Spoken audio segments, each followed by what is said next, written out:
can't close your eyes. Okay. Don't open them. I'm not. They're closed.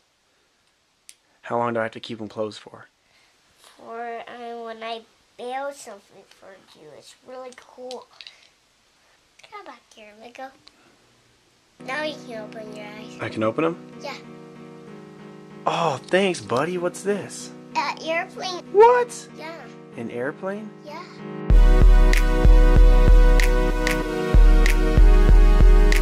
What's up, WillVlog viewers? This is day number 5 of our countdown to Christmas. I am out at the Teton County Fairgrounds today. I'm riding solo. This is where they have a lot of 4-H events, if you're familiar with that, or fairs. That's why it's called the fairground. I used to be at this place a lot. I had a steer in 4-H. Behind us here, this building, yeah, looks like some abandoned warehouse. No, not at all. That's a rec hall. You can go in there. We used to have 6th grade dances in there. It really gets popping back here. It really gets popping out at the fairgrounds. This is the place to be if you have an event set up. Plus, there's also a great view of the Tetons. I'm going to show you right now.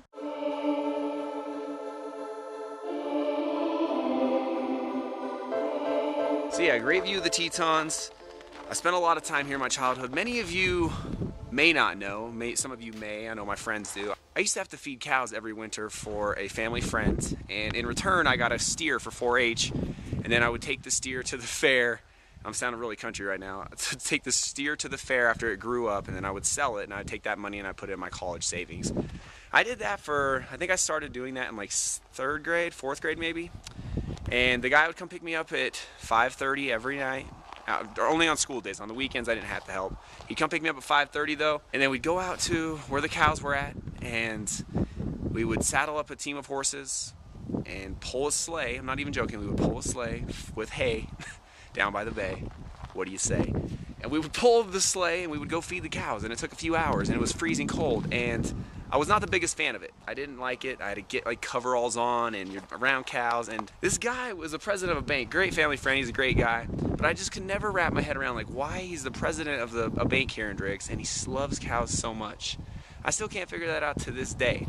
But the one good thing about feeding the cows was the holiday seasons. And that was because if my family came into town, or if he had family coming to town, other people would come out and feed cows with us. Because if you're not from here and you're not around cows a lot, for some reason, people are always interested in the farm life. And my family wasn't even farmers. My parents just thought it'd be a good idea for me to get this experience feeding cows.